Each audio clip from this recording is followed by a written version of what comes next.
finishing takedowns from the front headlock, okay? So this is gonna go really well off of our 3 weeks of butterfly guard. You know, we're doing a lot of snaps and hip heights here, reverse E-guard, stuff like that, okay? We're just basically gonna start from that position. Let's talk about the front headlock itself first. So first of all, if I'm not attacking any sort of guillotine choke here, anaconda, darts, anything like that, and I'm working with the actual chin strap where I cup the chin here like this, okay, there are certain points of control that I can use even though I'm one-handed here. First thing, remember whenever you guys are doing a front headlock, keep your shoulder attached to the middle of their back, okay? And another thing I can do here if he's causing me trouble is I can actually grab his chin and start to turn it out this way so we keep a good bend in the spine, okay? Another important aspect of this is going to be your other hand, okay? We did this a lot in butterfly guard last week. I'm going to use a C grip here to always try to push his elbow across for numerous reasons, okay? Mostly him bringing this arm out, posting it, grabbing me, stuff like that, okay? You guys see right now I'm on my knees because I'm explaining, but when I'm sparring, I'm not going to get too comfortable here. Reason being, if Ulysses starts to drive into me, yeah, you can potentially start to get access to my lower body. Okay, so that'll be the third thing. We have a chin strap, we're pulling this out, we're C-gripping this, and we're strong. Okay, so now if he shoots on me, you guys see my lower body's protected. All right, now let's talk about getting him here in the first place. Let's assume he stands up from here. Okay, it's gonna happen a lot. Okay, guys, remember, do your absolute best to keep this arm pushed across so he has less to post on the ground with. Okay, we're gonna return him to the mat by starting to snap the head in a circle here. Okay, so as I snap, a little bit of footwork you guys can use. You're gonna step out your opposite foot as your front leg trails. Okay. And guys, as I walk him to the floor here, I'm being really heavy with my elbows. Okay? Like I'm trying to jam my elbows into the floor almost. Alright? Especially IBJJF rules, we need to get behind the person. This is not a takedown. This is not 2 points. Okay? So to score, very simple pattern here. As I'm C-gripping this arm, I'm going to replace it with my right knee. Okay? We're not going to stay here very long, but that's just going to replace that block so I can start to use this hand to come around. Okay? As I come around, my hand's now going to look what we call a spiral ride. Forearm in, extended, as this knee replaces the original knee. Okay? So now we're parallel with our partner. Guys, I'm here for now just by keeping that spiral ride in and keeping weight into the wrist on this side. Okay? Turn that chin out.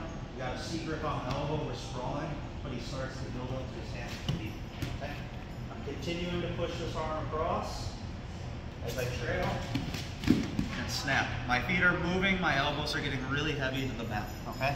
Now from here, okay, assuming we want to score, we're going to shoot our knee through, bring our hand around to the spiral ride, posting our leg out here, and we'll have weight up the wrist. If I ever can't push this elbow across, or let's say like he's extending his arm, maybe even getting like body lock grips on me and stuff like that, okay, we can always use a guillotine grip here to achieve the same goal. Okay, just instead of like using my C grip here to push this across, we can use the elbow of the guillotine grip to push it across too. Okay, so that kind of like filters in with a lot of the habits we make when we do things like anaconda chokes too. Whenever I find space between his elbow and his rib cage, I can start looking for an underhook. So a lot of times this can happen if he's starting to post up on his hands. See that space is opening up here. So this is where we're going to start to look for a cow catcher. When I attack the cow catcher, I want to do it low by his elbow. Okay? The big mistake people usually make here is they go up by the armpit. Ulysses is just going to pinch his elbow, and I'll never get that arm up. Okay? So make sure you're here. Okay? As you do this, look at my left shoulder. Try as you punch this underhook to get your left shoulder lower than his arm. So that way when we go to lift this, I have a lot of leverage to get that arm off the ground. Okay? Now guys, to encapsulate this, do not skip this part. Once you lift this arm up, reach for his far armpit and grab it. Okay? So if he tries to bring his arm back down, it's stuck. So we essentially like have a half Nelson here. It's very similar to the power half. Okay? From here, I'm going to be dropping the guillotine side, the chin strap side, And I'm gonna be lifting, sorry buddy, you okay? Yeah. And we're gonna be lifting the underhook side, okay? As we do this, we're constantly circling our feet towards the underhook, okay? Sometimes this will be one fell swoop where we just drive and flat. Other times, we just keep running our feet. From here, you guys are in a pretty decent pin. Like I was saying about the other situation though, this is pretty conducive with going right to a submission. So here's what I want you to do. If you end up low, make sure you just walk up to a nice perpendicular position close to his head. So we're going to tap his neck off this a lot too. Okay? I'm going to step up my head side leg and I'm going to sprawl my back leg. I said this a lot last night. When you do this, make sure you take your back knee off the floor. You guys see my weight's on him now? If I put this knee on the floor, less weight on Ulysses. Okay? So watch my left leg, stretch, active toes, knees off the floor, and then I'm going to roll internally. So to my left, that's my right elbow chicken wings. And that'll give us a good attack on the trachea and a good chest compression here too. Okay? Okay? So remember, shoulder low, elbow to elbow, punch this up, and literally grab as far as that. Okay? If I don't, bring your arm down. See, I lose leverage. How about now? Good stuff. Now just run my feet. Okay. Nice and perpendicular. Don't be all the way down here, guys. I'm going to lose pressure. Nice and high. Foot posted. Active toes. Knee stays off the ground. Sorry. And this really is going to teach you guys when to use the first technique versus this one. Okay. This is going to be hard to see, but try to follow me here. If Ulysses is using his hands to push himself off of the floor, that's a good time to go for a cow catcher.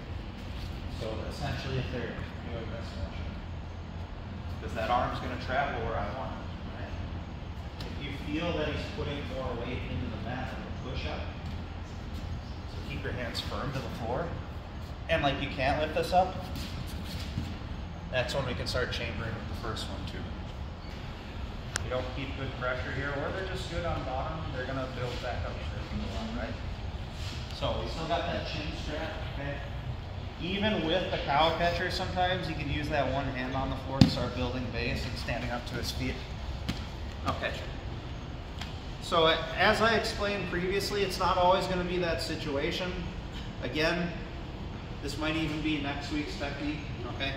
We can start to look for snaps from the feet. Get here, okay? Another week of technique that I can examine is when we go for our takedowns off the underhook itself, okay? Looking to step in for trips, getting rid of balance, and I'm collecting his head. So guys, there's a lot of different ways you can end up with a chin strap and an underhook, okay? Now, again, I said this previously, it is possible to hit a cow catcher standing, but it's also very difficult. Reason being, he has 2 feet under him now. So when I go to turn him here, a lot of times, yeah, we're getting into that type of game here. So let's look at some other options that we have here, okay? This is yet again going to go back into a lot of the technique from butterfly guard, all right? I want you guys to remember, especially if you were here last night, all the takedowns we did on the ground, we were going towards the arm.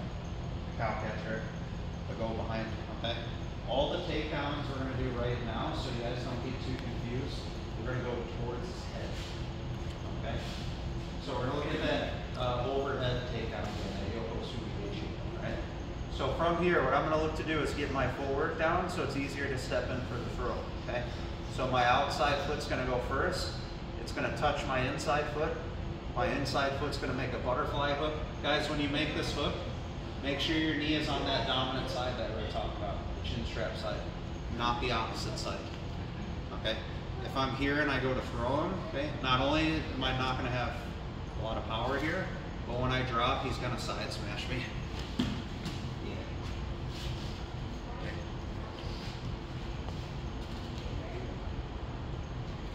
So we're going to keep that knee on the side of the throw, left to right. Right goes in.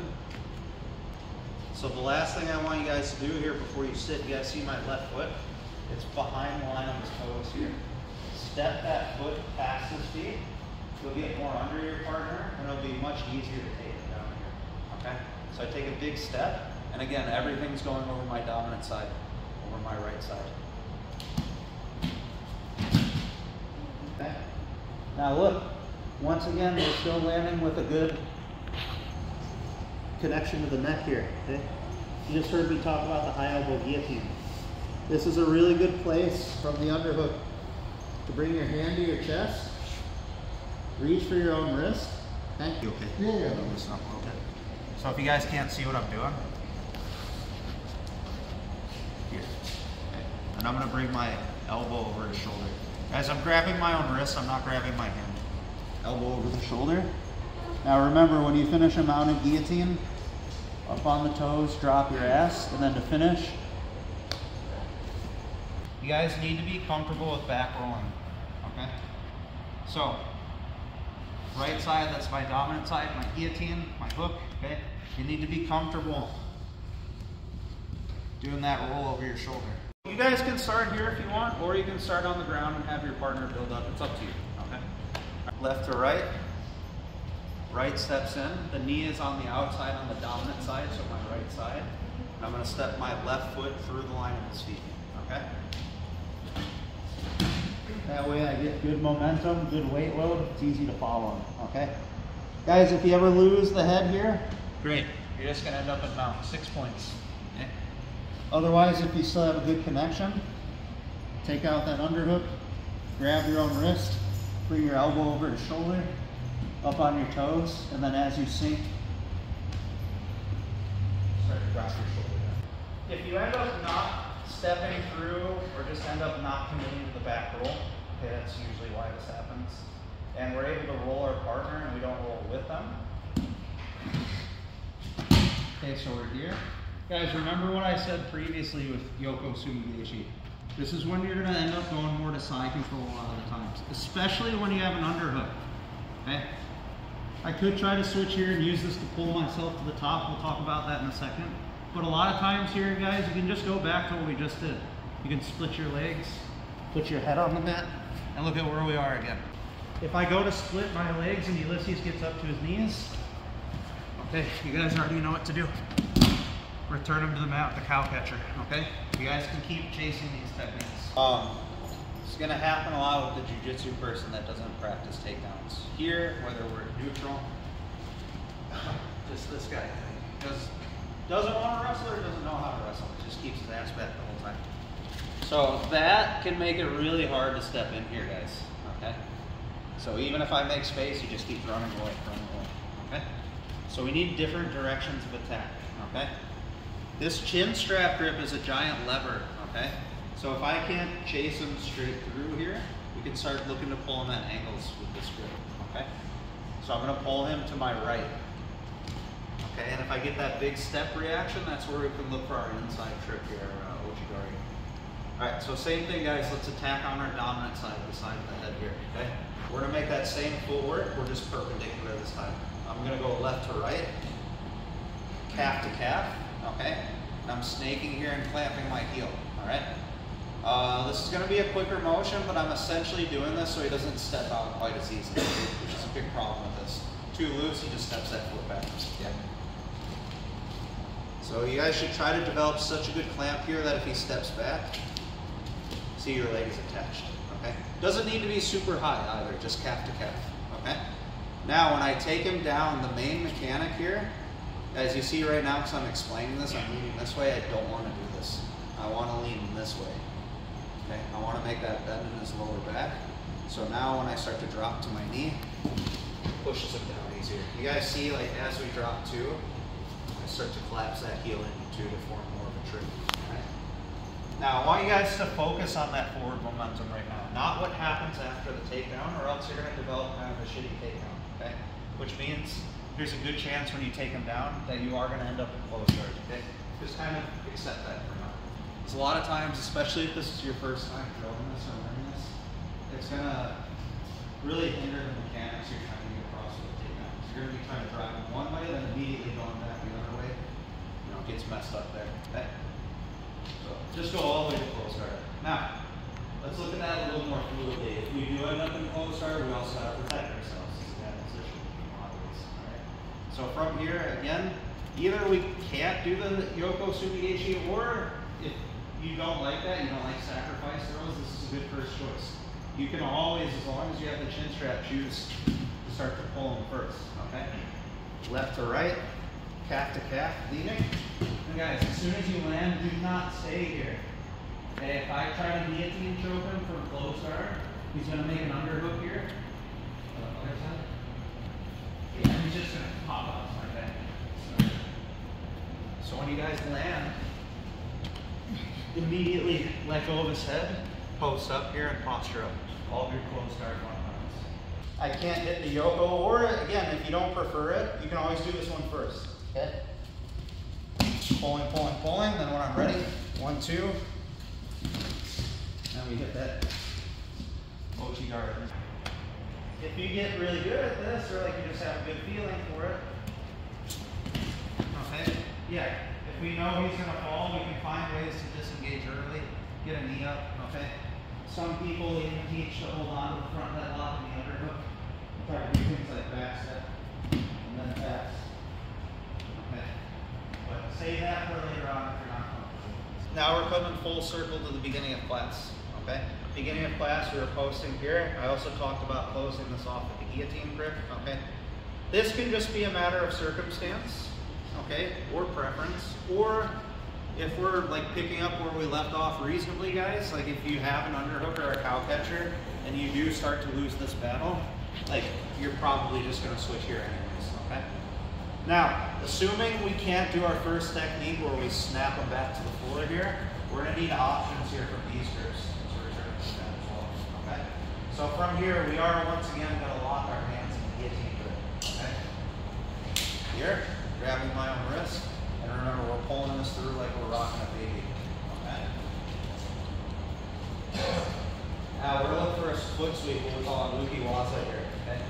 So in order to do that, we need to get perpendicular just like we did with the Ouchi Gari. Okay, Ouchi Gari, we went this way. Okay, Uki Waza, we're going to take a big step around this way. Okay. So it's basically like collar grip. Okay? So I'm going to take a big step around with my left foot. Now, a problem people were having the last couple of days was reaching this leg and adequately swinging. So guys, I want you to add one detail today. As you step around, especially if you have that problem, I want you to do a very low squat, just like we do with the knee. Okay? So here, low squat, and then tripping up. Sorry. All right. Now, you are going to land in like a T position like this with this one. Okay? That's just how it works out. We're not doing like an overhead motion, we're perpendicular. So if we want to get to a good position here, we can just keep that guillotine attack going. Start to switch our legs, and we're going to tripod on our toes and our forehead into the floor. Okay? From here, I'm going to drive my knee over the mount, kick my foot off, and just like the high elbow, we're going to walk up and start to drop our shoulder here. Okay? Let's just lower your level a little bit and get closer to your target here. Okay? So I got the front headlock, my hands are locked, I'm pulling this through, big step around, low squat as I sit through. Okay? I'm going to start to switch my legs, active toes, tripod on the head, knee drive over, kick your leg over, walk up, squat, and then as you squat, look at my right shoulder, it's going to start to drop. Sometimes the technique looks a little bit different, but it doesn't necessarily mean that it's wrong, right? So what I mean is at this point, when some of you are sitting through, the bottom of your foot's not striking, but rather your calf, that's okay, that's still a block, they're still going to fall over that. Okay? So it could have to do with how far away he is, how long your legs are, lots of different things here. But if I strike with my calf, see it's still tripping. Does that make sense? Okay. So go ahead. Right here. Yeah. And then stuff like that happens. Whereas if he foot sweeps me, he puts me on my back. So common mistake here, okay, people go to foot sweep and they sit straight back. And then you end up pulling guard, okay? You need to find ways to get those butterfly hooks in. And use those same Sumi Gaeshi type movements to get to the top. If he's posting on my hips and I'm starting to lose the front headlock, okay, I'll start to circle, shove that armpit, connect to a body lock, or My very last ditch here, okay? If he is gonna free his head, I'll kind of let him. If I know I'm gonna lose it, change my level, and then shoot.